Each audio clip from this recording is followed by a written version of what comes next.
So without further ado, please give a warm Harrisburg welcome to Daniel Pink.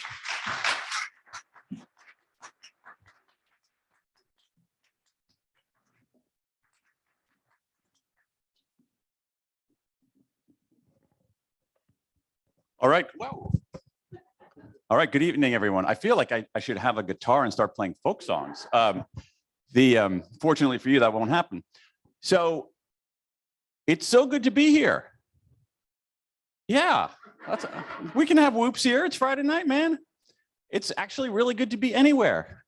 So thanks to all of you who are here right now for coming out on a dark and cold Friday night. I'm really grateful for that.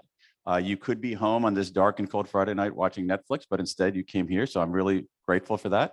For the millions of you watching at home right now, thank you for taking your Friday night to stare at a screen. Some of you might be watching Netflix right now too, simultaneously. That's cool, whatever works for you. Before we go any further, let's give a big round of applause to Midtown Scholar. Thank you to this independent bookstore. Thank you to independent bookstores everywhere. They are the lifeblood of communities. They are essential for writers. They are essential for the dissemination of ideas. We need them very badly, and all of us should support them any way we possibly can, which is why I am so glad to be here on a Friday night in Harrisburg. So let me tell you about this book. It came out a few days ago. And the question that I get from people is, welcome. You didn't miss anything. What? The question that I get from people is, why did you write a book about regret? But they don't say it like that. They say, why'd you write a book about regret? Who wants to hear that? I'm going to tell you why I wrote this book. I'm going to tell you how I wrote it, and I'm going to tell you what I found. And then we're going to take some questions. All right, you ready for that? So why did I write this book? Well, part of it is that I had regrets, and I was trying to reckon with them myself. There's an old line in behavioral science, or in just sort of scholarship in general, that all research is me-search, all right, at some level. And so I found myself at a point where suddenly, to my amazement, I had some mileage behind me. That kind of freaked me out. And then I realized I also had some mileage ahead of me, which reassured me. I was sort of reckoning with that. But the catalytic moment came when our elder daughter graduated from college in 2019. So I'm at this college graduation, and it's long. And there's all kinds of stuff going on. I mean, like, I know there's a Penn State campus here, and it's like sort of a bigger university. These graduations are like, oh, you got to go over here, and you got to go. Okay, so it's days going on a long time, and but I'm having the whole time an out-of-body experience for two reasons. First, I got this kid graduating from college. She was just born. How in God's name is she graduating from college? More important, how am I possibly old enough to have a child graduating from college? Because I'm 26. And so I'm thinking about that, and just sort of my head is spinning, and I started thinking about my own college experience. And I started saying, whoa, I wish I had been kinder to people there. I wish I had worked a little harder. I sure as hell wish I had, you can say hell in Harrisburg, right? I sure as heck wish I'm from Ohio, so we say heck. I sure as heck wish I had taken more risks. All right? And so I'm sort of sitting with this. So I come back to Washington, D.C., where I live, and just very sheepishly mention it to a few people.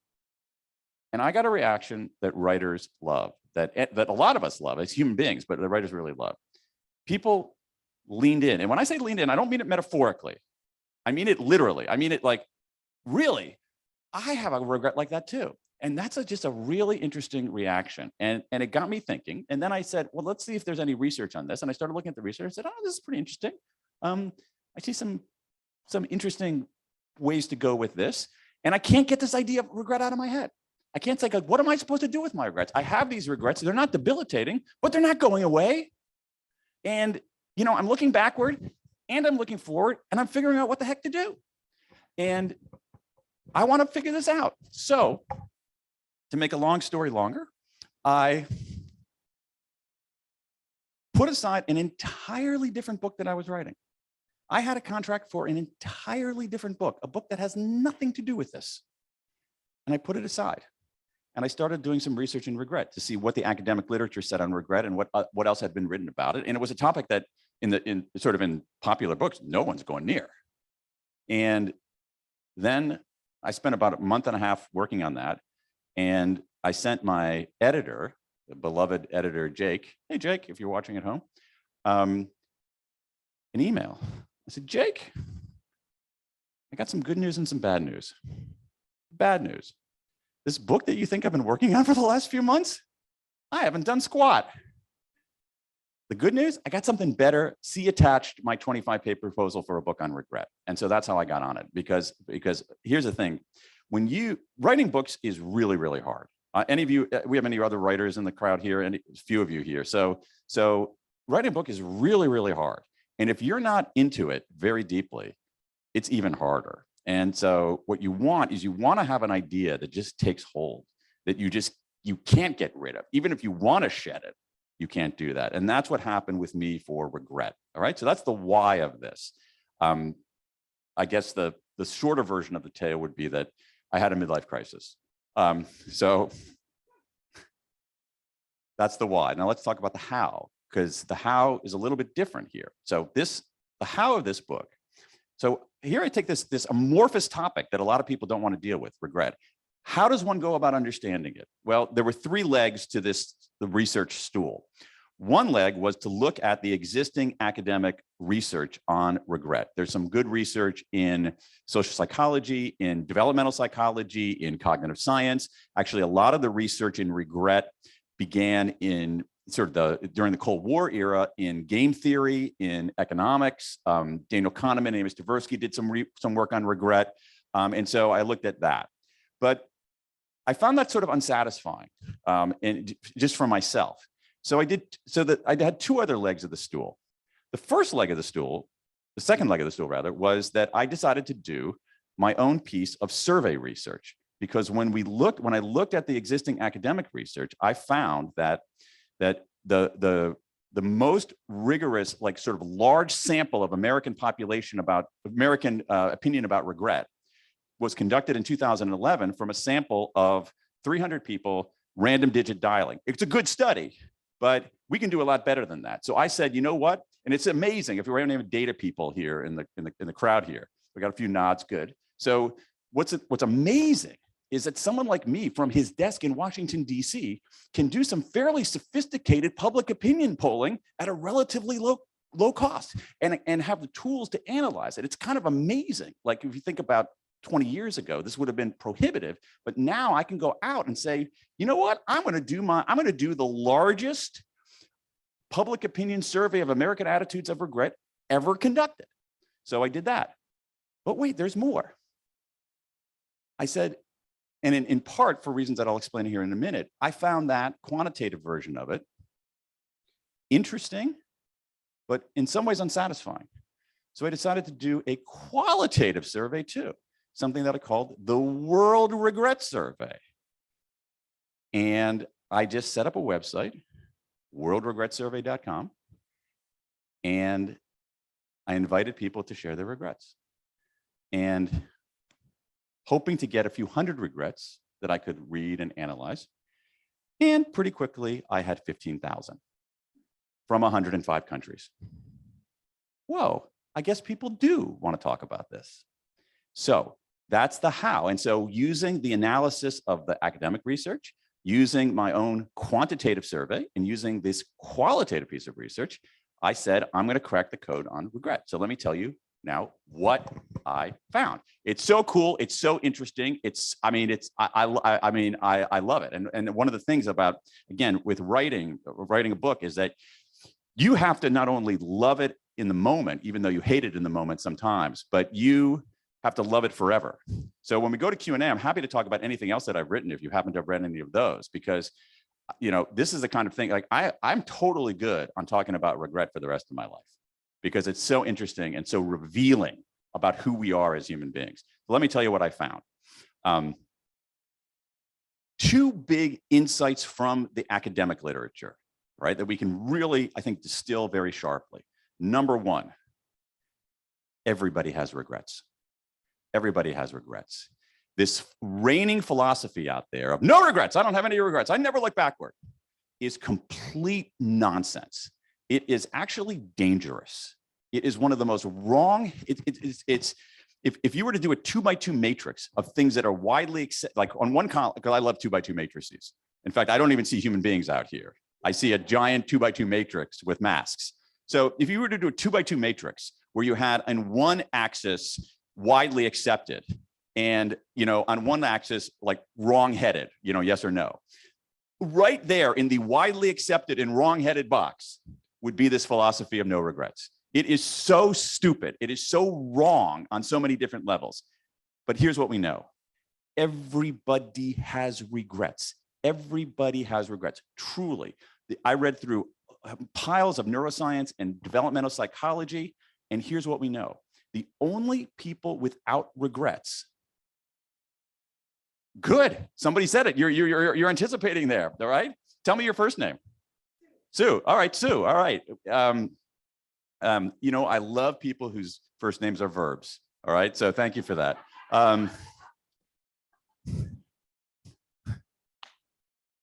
What's your husband's name? Jamie. Okay. All right. I was hoping that it would be. I was so hoping that it was Bill. Okay, because then you would have a law firm like Sue and Bill, right? Anyway, I'll be here all night. So where was I? Oh, okay. So Sue was totally on point there. So who doesn't have regrets? What kind of people don't have regrets? 5-year-olds. Why? Because it takes until about age 7 before people develop the cognitive dexterity to even process regret. Who else doesn't have regrets? People with lesions in the part of the brain called the orbital frontal cortex, because those lesions interfere with the processing of regret. Who else doesn't have regrets? People who have certain kinds of neurodegenerative diseases like Huntington's and Parkinson's. Who else doesn't have regrets? Sociopaths and psychopaths, as Sue was telling us right there. So if you don't have regrets, it's a sign either that you're 5, okay? And God bless you for coming to an independent bookstore at Friday night if you're 5 years old, all right? You're very precocious, all right? It's a sign that you're 5 or that you have some grave disorder, because everybody has regrets. Now, that's what the academic literature says. Remember, we're talking about how I did this, right? So let's go to the quantitative survey. So what I wanted to do is say, how prevalent is this emotion of regret, okay? And so I decided to ask this sample of 4,489 people, really beautiful, gorgeous sample, representative of the whole United States of America. And I asked them the question about regret, but I did it without saying the R word. I said, how often do you look back on your life and wish you had done something differently? I don't say regrets. I'm kind of sneaking past the whole no regrets bravado. 1% said never. Because it was a representative sample, so we included 5-year-olds and psychopaths.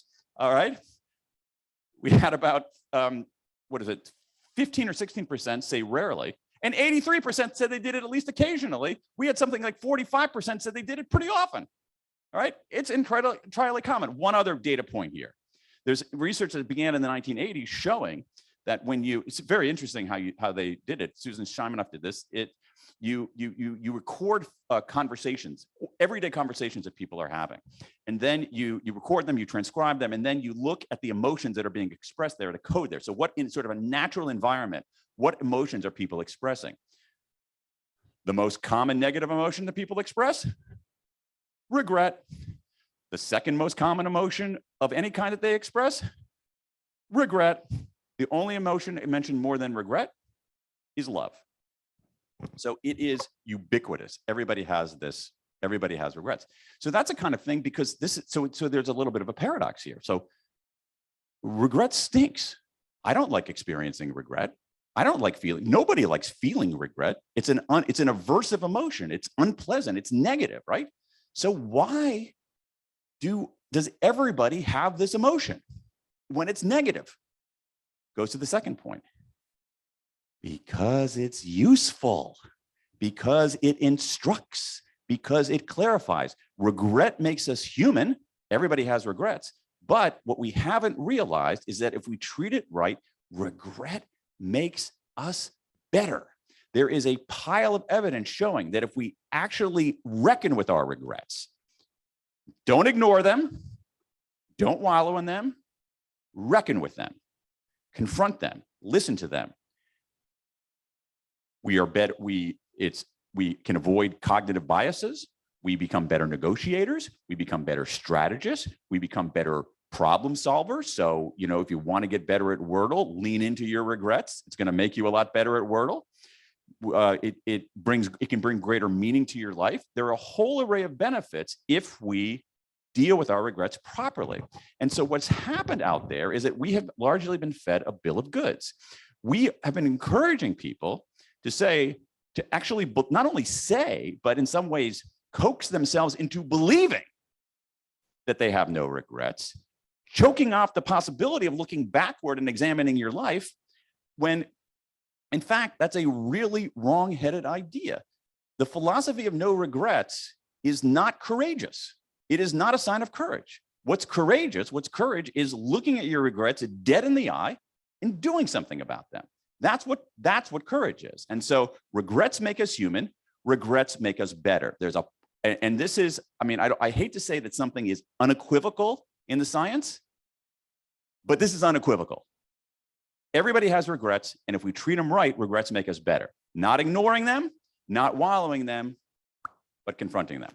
All right, what else did I find? Here I hit a sort of a speed bump. So I was curious about this. What do people regret? We know that regret makes us human. We know that regret can make us better, but what do people regret? What are their biggest regrets? That's an interesting question, right? So in the academic literature, that question has been asked multiple times over many, many years. In fact, George Gallup started doing this kind of research in the 1950s, trying to tease out what people regret. And so in the early days, people have mostly education regrets. And then other people looked at it and said, no, that's not quite right. All the education regrets that you think people are having is because all the surveys were done of, 19-year-old undergraduates, on college campuses. So of course they have, I shouldn't have had kids. Well, no, you're 19, you probably don't have kids. You're not gonna have that kind of regret.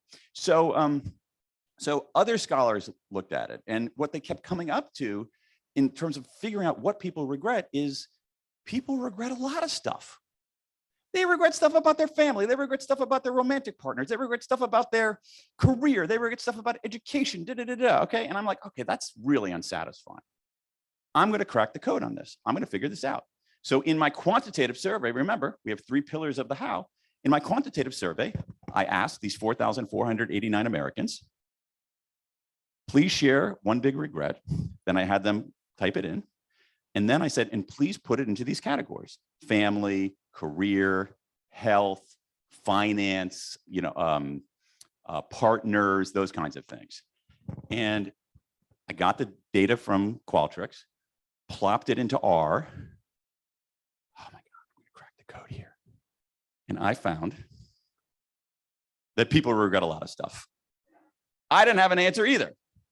Crap, all right? So what am I gonna do here? This is where the qualitative survey came in very, very handy, because here's what happened.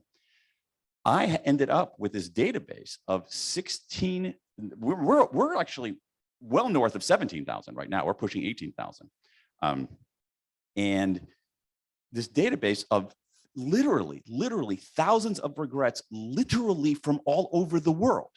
And I started reading through those and reading through them and reading through them. And I said, wait a second. I think there's something else going on here. I think that we are asking the wrong, in my quantitative survey, I think we are asking the wrong question and looking for the answer in the wrong place. Otherwise, it was a perfect strategy, right? All right. And so I started looking at these regrets, and I noticed something else that was going on, that the domains of life didn't matter that much. What was happening was that underneath those domains of life, there was something bigger going on. And what we can think of as like a deep structure of regret, a hidden architecture of regret. Now, this will make sense when I give you some examples. And what I found is that over and over and over again, people expressed the same 4 regrets all over the world. Now, let me tell you what those are. And I'm going to give you an example of why these core regrets span the domains of our life.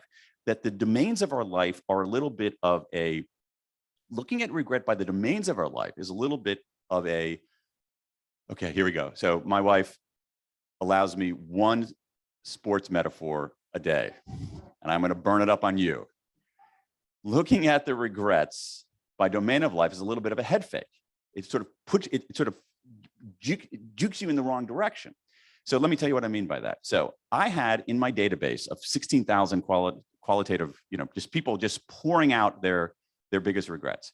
I had so we are in a, Penn State has a campus here. We're not that far from State College, et cetera, et cetera. So, I grew up in Columbus, Ohio, another, which was, sort of like a mix of State College and Harrisburg, because it's both the site of it's a state capital and it's the site of a large university.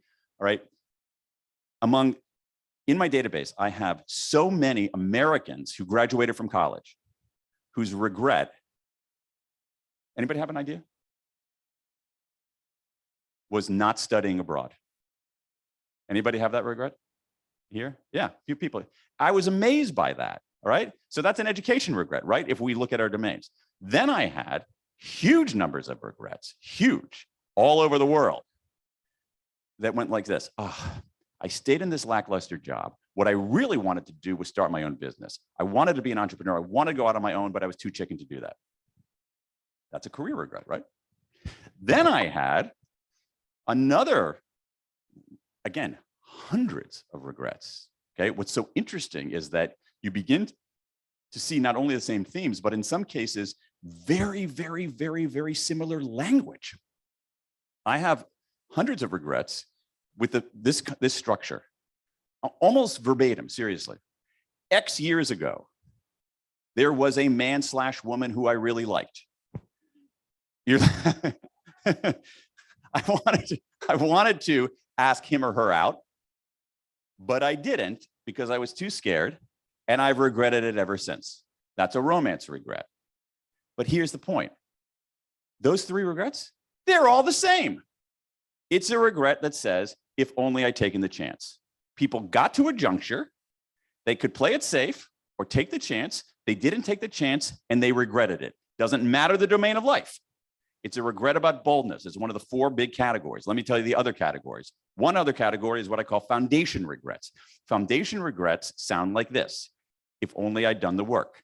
These are people who regret not working hard enough in school. These are people I got a lot of people who regret not saving money. I got a lot of people who regret not taking care of their bodies.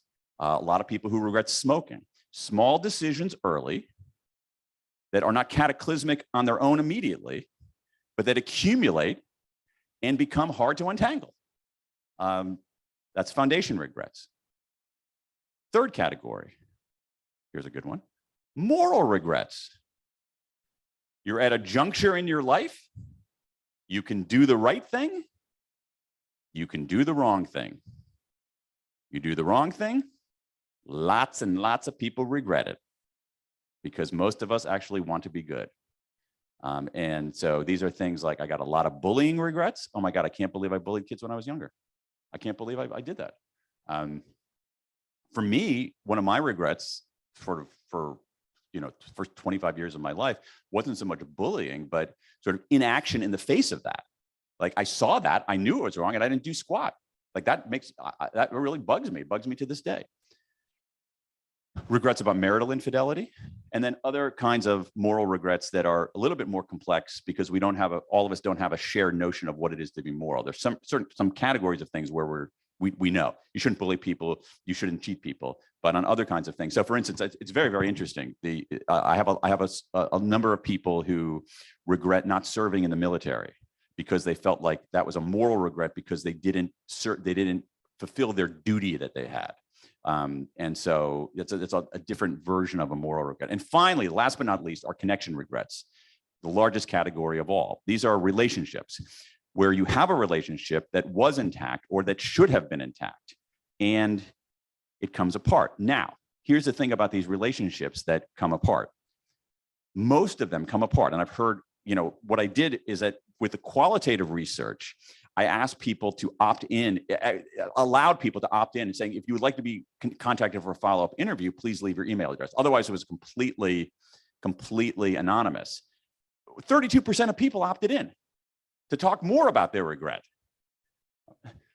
And so I interviewed a few hundred of those people. And when you hear the stories of these relationships that come apart, they are profoundly undramatic. They really are. There's very little like throwing of plates and screaming at people. Honestly, it's a drift. They drift apart. And when I say relationships, I don't really mean romantic relationships. In fact, I mostly don't mean romantic relationships.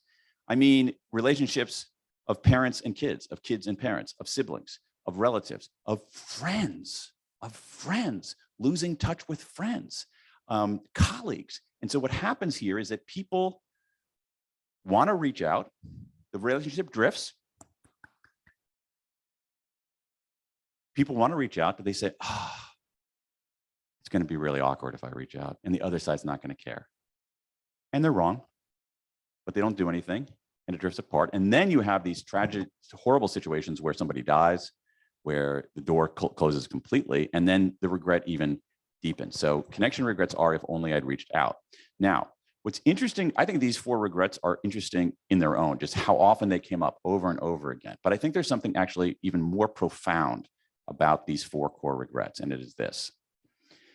When these 16,000 people told me what they regret the most, they were also telling me what they value the most. That these 4 core regrets are a photographic negative of the good life. If you know what people regret the most, you know what they value the most. And so all of these regrets tell us what people are looking for in their life. What are they looking for? Foundation regrets, stability. It's hard to have a good life if it's precarious. It's hard to have a good life if your foundation is wobbly, if you're uncertain, if you don't have good health, if you don't have some degree of security. Boldness regrets. What it's not showing? It shows that I think that it's because human beings are the only species that understand that they are mortal. They know that they're going to die. They know that their lifespan is finite. And so they want to do something during this limited time. They want to learn. They want to grow. They want to lead psychologically rich lives. They don't just want to phone it in. That's boldness. Moral regrets. I found the moral regrets very heartening. I kind of like that people are still bugged by being a bully 30 years ago. I kind of liked that people feel remorse about cheating on their spouse. I kind of like that. It heartens me because it suggests that most people actually want to be good. Connection regrets. What do we want? We want love. We want connection. We want affinity. And so in this weird way, you come back to this thing. Why'd you write a book about regret? Why'd you write a book about regret? And I was like, my ultimate answer is, holy crap. In writing a book about regret, through no fault of my own, I discovered what people want out of their lives. I discovered what 16,000 people are telling me they want out of their lives. What do we want out of our lives? We want stability. We want growth, psychological richness. We want to be good, and we want love. Period, full stop. That's what we want. And so this negative emotion of regret points the way to a life well lived. And this is the great thing about being a writer. There are many terrible things about being a writer. One of the great things about being a writer is that if you keep your eyes and ears open, if you talk to people, if you listen to people, if you follow the evidence, if you stay curious, you will find yourself in a place you didn't expect. And I did not expect that writing about regret would lead me to say, I think I know what people want out of life, but it did. And that's super cool. So let me stop there. There's so much more stuff to talk about. Okay. We could be here for days. All right. There's so much cool stuff to talk about. We can talk. And so I'm happy to talk about, because I didn't really talk much. I didn't talk at all about, okay, what do we do with our regrets? How do we anticipate our regrets? There's all kinds of amazing stuff. There's like all kinds of cool science. I can explain to you why, if you're on a multiple choice test, you should switch your answer. You should not forget about the advice that you should go with your first instinct. You should absolutely, oh good, now some people are taking notes. You should always switch your answer. And so there's all kinds of great stuff, but let's leave it. So all you folks, the millions of you watching at home, please go to netflix.com and leave your question. And then Alex is you have some questions coming from the crowd at home. Yep. And we have plenty of questions coming from the folks here. Yep. So simply raise your hand and we'll go around with the mic. Thank you. Great talk for sure.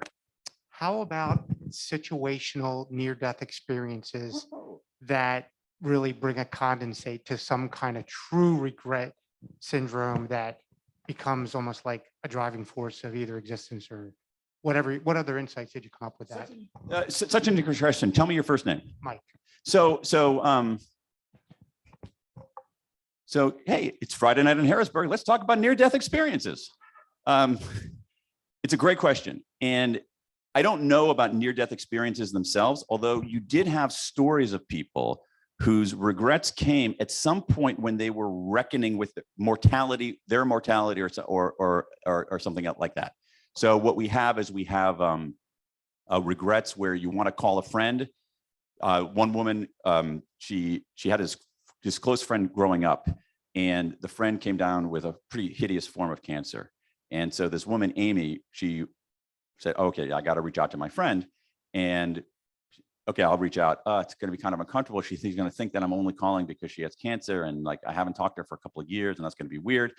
And so I'll just put it off. She puts it off. She puts it off. She puts it off. She calls. And the woman had died a few hours earlier. It's horrible. Okay. So that kind of reckoning with death. And for this woman, Amy, that was catalytic.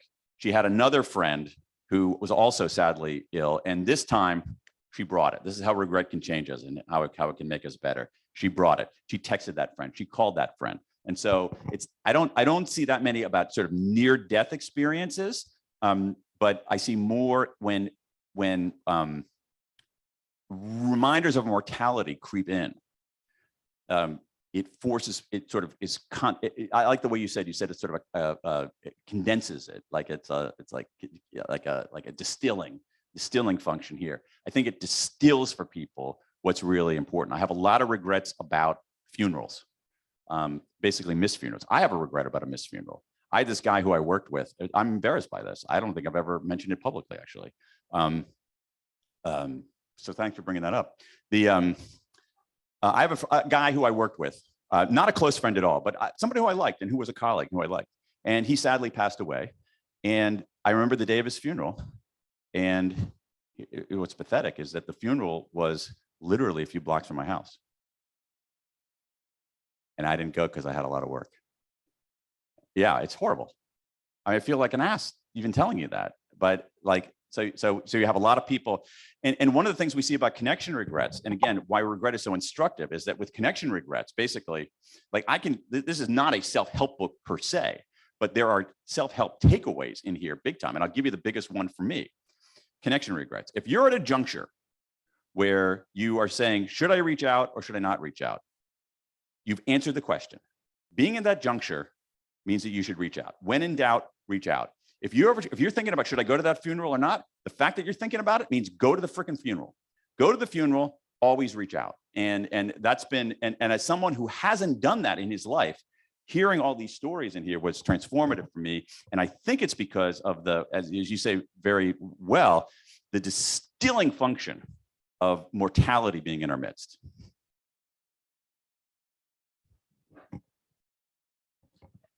Hey, Danny. Hey.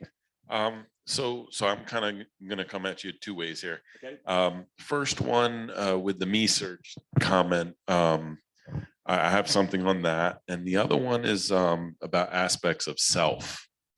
Okay. So let's see. With the four areas you described, I mean, becoming a complete person, right? We all develop in different ways, mentally, emotionally, right, physically, right, different areas. Do you see that there's a correlation between these areas of regret and parts of self? Like some people are not so emotional, some people are more mental, And so maybe that's why those areas are being affected in that way, depending on where a person's strengths are. Okay, let me take that. It's a super interesting question, and again, my true answer is I'm not sure. I think there's something else going on that I found easier to detect. So when you think about aspects of self, all of us are different in a way, obviously, and so someone might feel based on their experience, based on the circumstances of their life, based on how the narrative of their life played out, they might have fewer moral regrets than I might have. They might, with foundation regrets are tricky can be tricky because regret requires agency. Regret is your fault. Disappointment is something that happens externally, but there's certain kinds of foundation regrets where if I hear somebody say, I'm 35 years old and I haven't been able to save a dime, and I find that person was a first generation college student who had to take on $200,000 of student loans in order to get through college, it's like, I'm sorry, that's not really on you. That's like not a regret. That's a systemic problem here. Right. And so there is some kind of variance there individually, and whether it has to do with aspects of self, I don't know. I think one of the things that it has to do with that you see, because here I have data, is one of the reason that I did the quantitative survey was to tease out demographic differences. Are men different from women? Are African American have different regrets than white Americans? Well-educated people have different regrets than people with less formal education. One of the biggest differences, to your point, tell me your first name again. Jonathan. Jonathan. To your point is age. And one of the big differences here is that in the architecture of regret, there are regrets about actions and there are regrets about inactions. I regret what I did. I regret what I didn't do. In our 20s, in general, people have more or less equal numbers of action regrets or inaction regrets. When people age, those inaction regrets dominate. It's like the chart looks like an alligator opening its jaws. It's like, so the action regrets go down and the inaction regrets go up if this is age. So I think that's a claim that I feel very comfortable making. And what's the second part of your question, Jonathan? Yeah, thanks for the first part there. Second part is somehow what I heard in you speaking of regret was I wanted to know the connection with fear, because you mentioned this brings out the positive side of love. Mm-hmm. Is regret have some clear relation to fear in some way, because that could be driving some of what people are doing that causes the regret? Oh, that's interesting. Again, I'm not sure, but I think you make a really interesting point about negative emotions in general. Imagine it's a very interesting. I'm gonna actually wiggle out of the direct answer. Okay, I just want to show you my. I'm reading the stage directions here. I'm wiggling out of the direct because I'm not sure, but the connection with fear. But I do think that when we think about fear, fear is a really good way to think about negative emotions. And one of the things sort of arching through this is that no one has ever taught us how to deal with negative emotions. We think we have to be positive all the time. We think that if we have a negative emotion, it somehow diminishes us. It inherently weakens us. And I think one of the things going on right now in our world, especially with younger people, is this sort of burgeoning mental health crisis there. And I think part of it is due to the fact that we've left people ill-equipped to deal with negative emotions. So when you feel a negative emotion, okay, and maybe it's fear, especially in a pandemic, but certainly something like regret, you say, wait a second, everybody told me to be positive. Everybody else is positive out there. What is wrong with me? And then instead of equipping people with ways to reckon with it, they can end up getting consumed by it, or they somehow will medicalize it and say, well, everybody needs a counselor. But the reason, and I don't buy that, because what the problem is that we haven't taught people how to deal with negative emotions, and we haven't said first of all, we want positive emotions. We want more positive emotions than negative emotions. Positive emotions make life worth living, but we want some negative emotions like fear. Okay, imagine if you had no fear. Oh, the building's burning down, but I have no fear. You don't get out of a burning building. Or imagine another, to Jonathan's point, imagine another negative emotion, grief. Imagine a life without grief.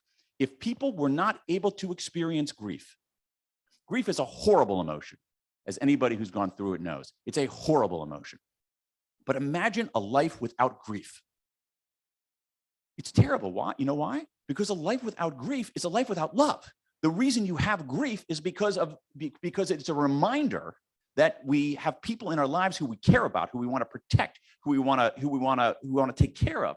And so grief is functional too. And what's interesting about, forgive me on this mini tirade here, is that with grief, we have religious traditions that have given us ways to reckon with it. We have rituals and things like that. But for a less severe negative emotion like regret, we're at sea. And if we go back to first principles here, it is the most common negative emotion we have. And we've left people completely ill-equipped to deal with it. And how we deal with it is actually not that hard. We just need to teach people how to do it. I'm happy to talk more about that, but let's take another question. Hi, Daniel. Did any of your research show why no regrets became so popular and why that notion is so prevalent? And is it more prevalent in the United States? Well, so that's a Philadelphia accent, right? Yeah. That's what I thought. I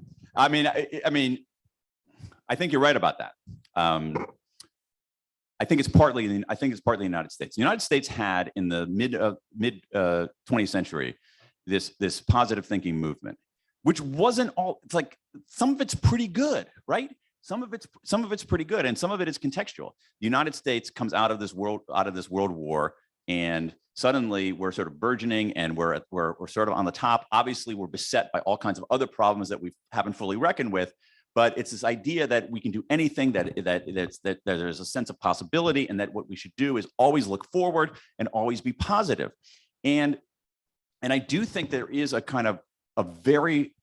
a very strong Americanness to that no regrets philosophy. But what happens though is that America is very good at exporting ideas, both good ideas and bad ideas. So in this book here, I have people in the very first chapter, I'll say you can skim that part now. In the very first chapter, I have several people who have tattoos that say no regrets. But I got people in Canada. I got people in Portugal. I got people in Brazil. They're not saying it in French or in Portuguese. They're saying it in English. No regrets, because America has exported this idea, this dangerous idea. So I do think there is a peculiarly American to it, and that's not all bad. I think America is a very optimistic country until recently, and it is a very optimistic country, and I think that's one of its strengths. And it's always been a very forward, frontier-looking country, and I think those are some strengths. The downside is that it helps to look backward. It helps to reckon with mistakes of the past, because they can point you forward. And there is a resistance more broadly in our culture to looking back and reckoning with mistakes. And that's ultimately unhealthy. In your research, did you identify any research busters who had that broke the code in the course of their life and have really, lived a life that was different than the average person? And is there a theme to that? Yeah, it's a great question, and not really, because I think that most people are, that's an very interesting question. Tell me your first name. Micheline. And tell me your first name. Nick. So in England, that's a verb. Thank you for laughing at that joke. So Micheline, you might be looking for a unicorn here in that question. Someone who has it all figured out. I don't know if that person exists.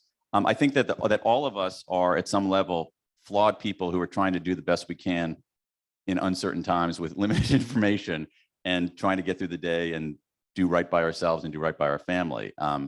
And I don't think there's anybody who has fully figured it out. I do think that there are people who, I found a few of the it's interesting on age in some interviews. I didn't write about them, but on age, there were a few people who I got the sense because they were in their 70s or 80s where they were good.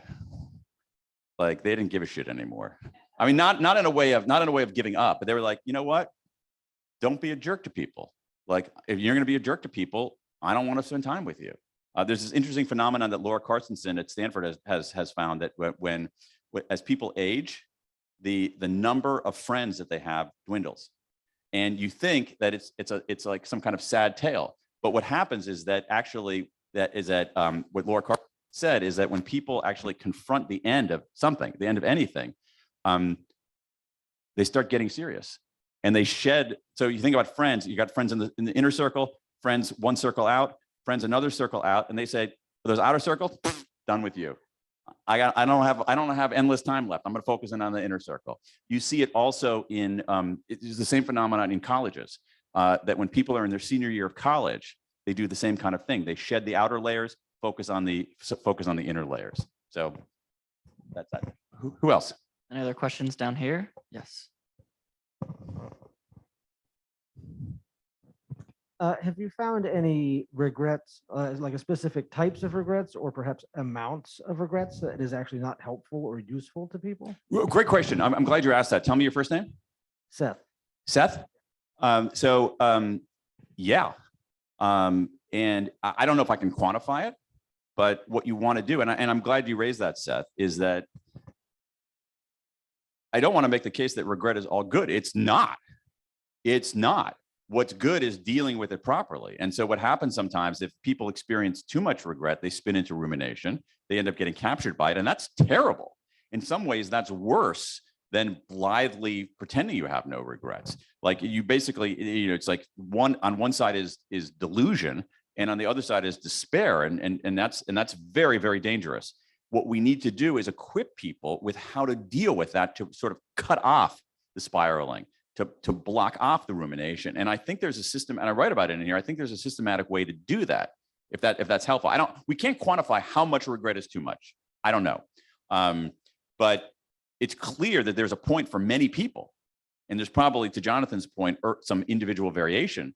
It's clear that there's a point where there is too much, and it's destructive and terrible. And so the question is, how do we stop people from getting to that point? And what we see is that there's a lot of evidence out there of how to do this more effectively. Give me a beat and I can talk about that, because I think it's really important. So how do we deal with our regrets?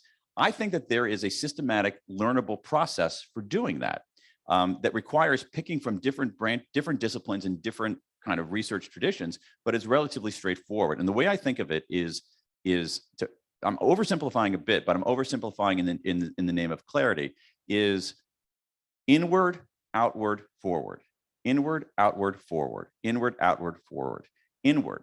A lot of the reason we go into rumination is that we're too harsh on ourselves. This is the inward. So the first step is, how do you view yourself and your regrets?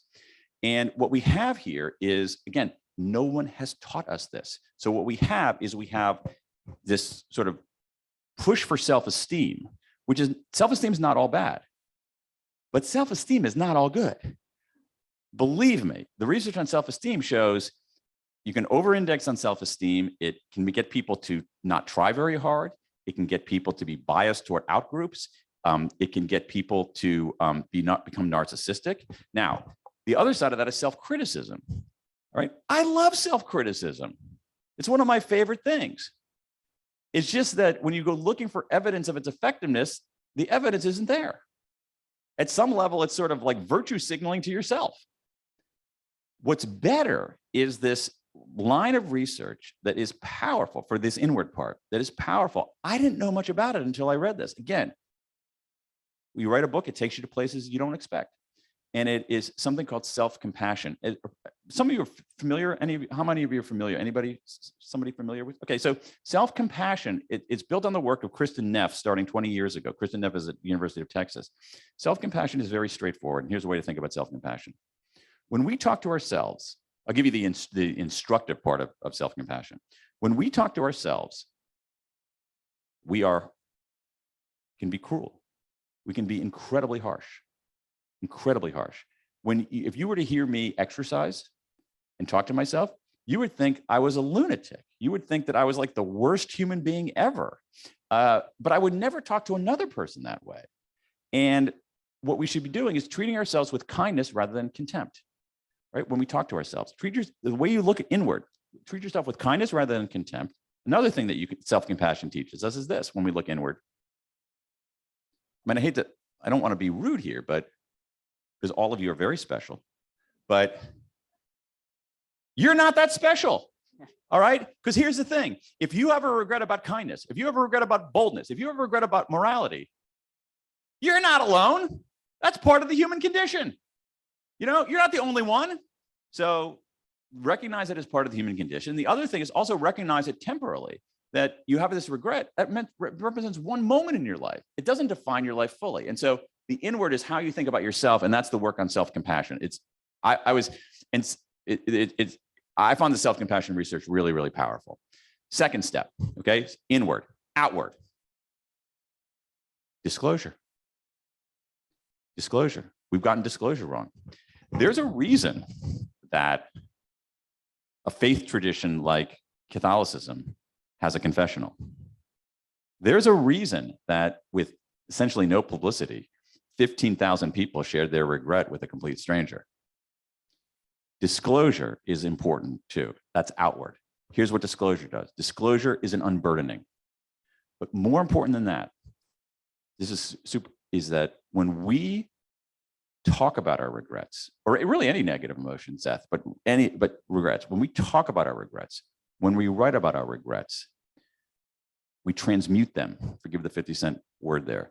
We take this blobby, amorphous thing crawling around out there, and we convert it. When we convert it into words, it's more concrete, it's less fearsome.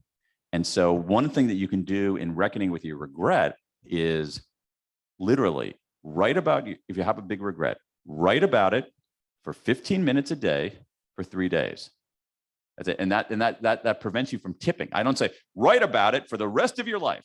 Write about it for 6 hours a day but that very circumscribed way that will cut it up.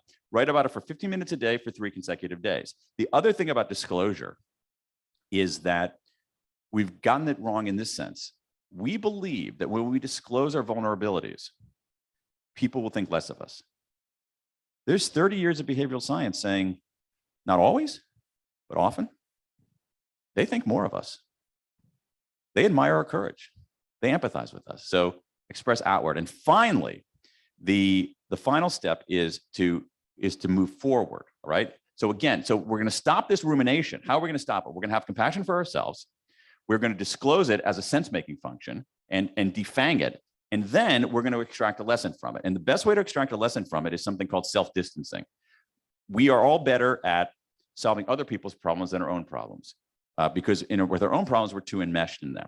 So things you can do for self-distancing is you can sort of literally like talk to yourself in the third person. So if you're reckoning with a regret, don't say, what should I do? You should say, what should Seth do?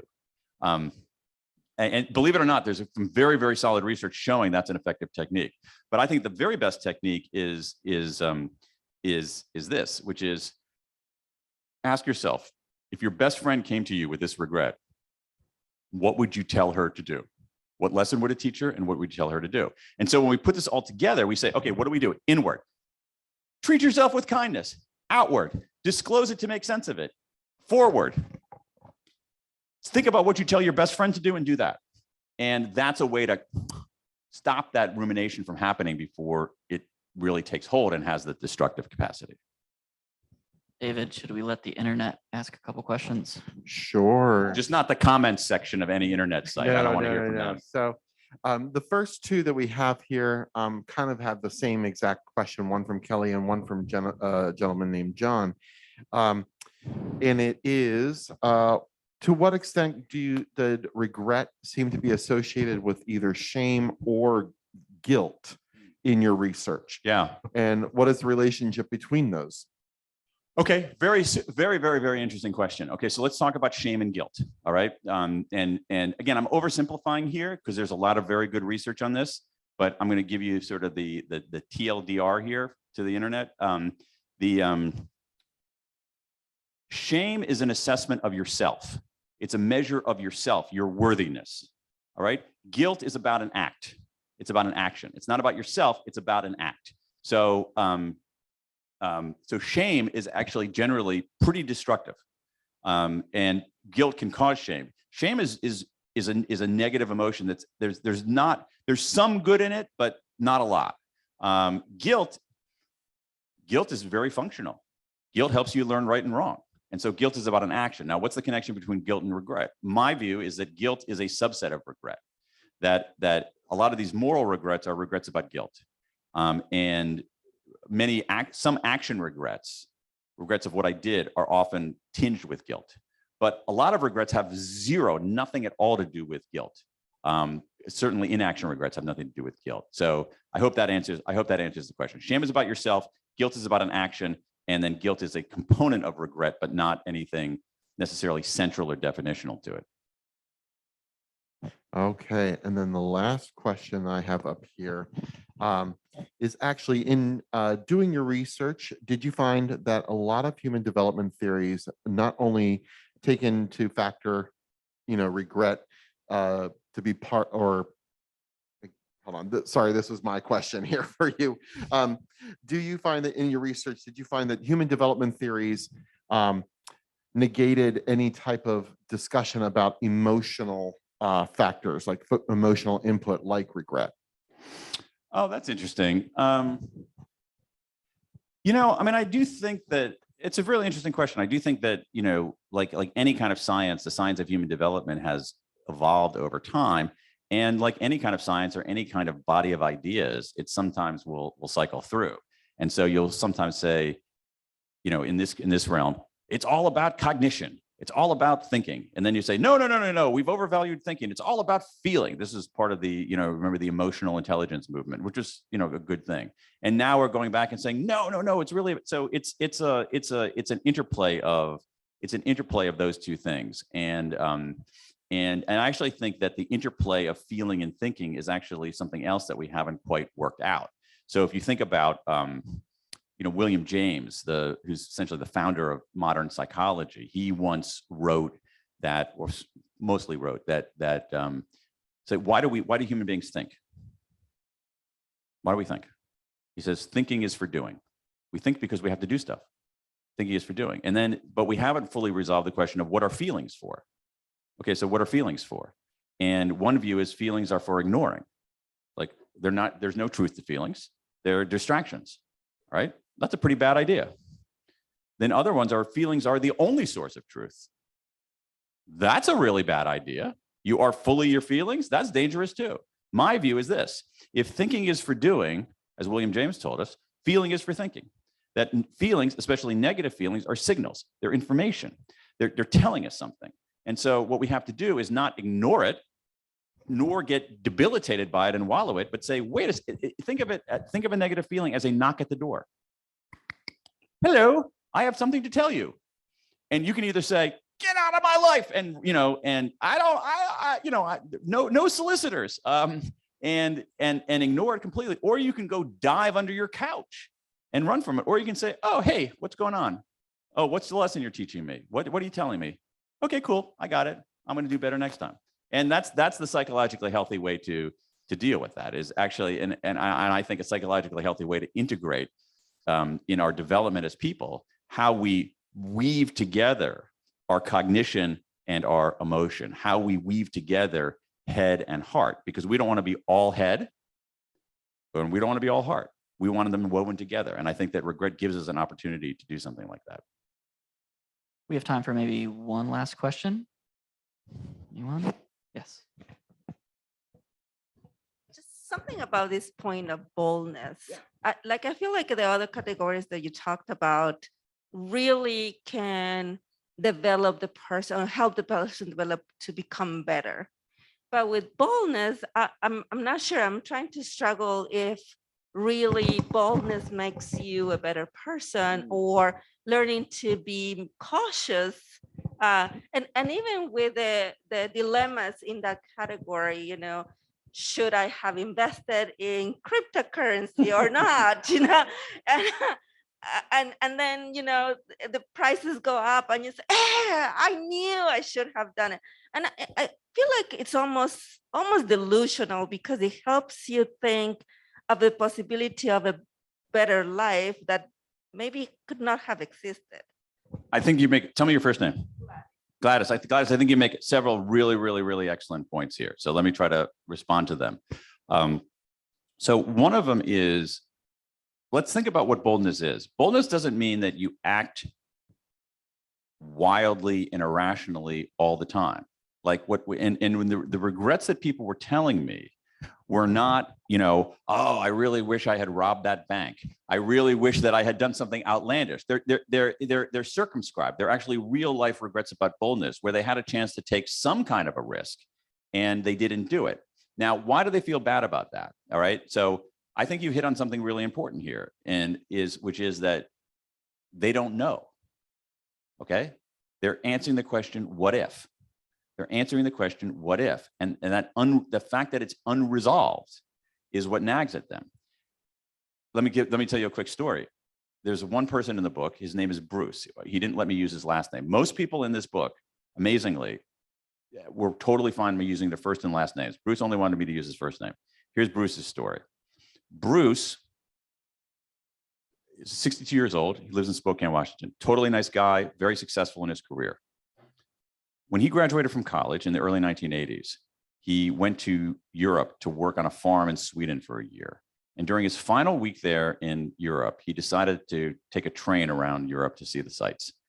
So one of his final days in Europe, he's in France, and he's taking a train, and he's riding northward through France. And he, this train stops somewhere in France, and a woman gets on. Micheline is like, oh my God, were you the woman? No, okay. You remember Bruce? My God, this is amazing. Okay.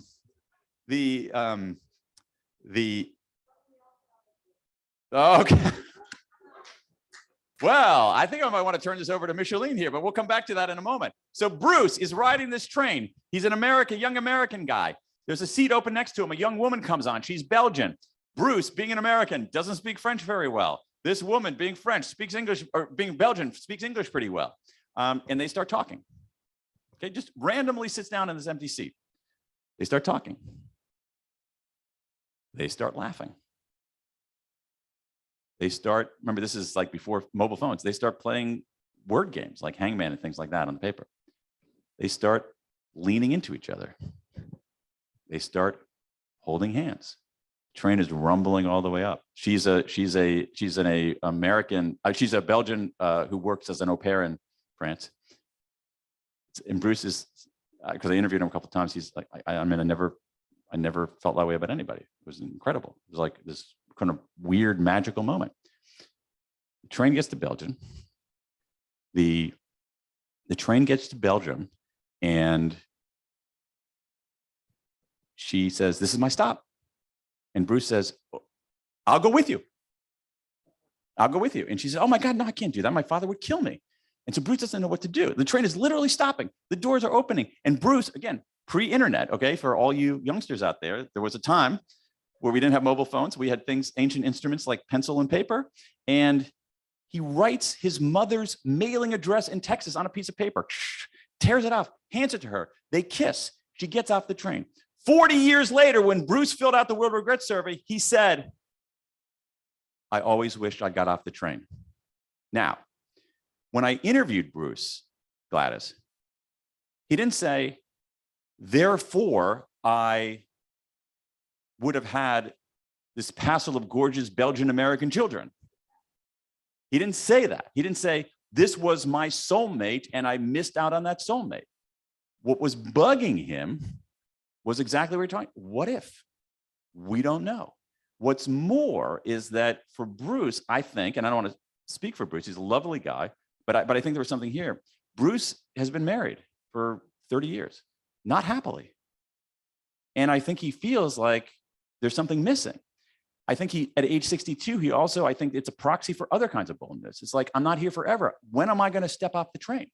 when am I going to do something? And what I found, Gladys, in the qualitative research in the reports is that I had people who say, I invested in such and such and I blew it and I'm really angry about that. Okay, there were some people like that, but there were also people, but not that many.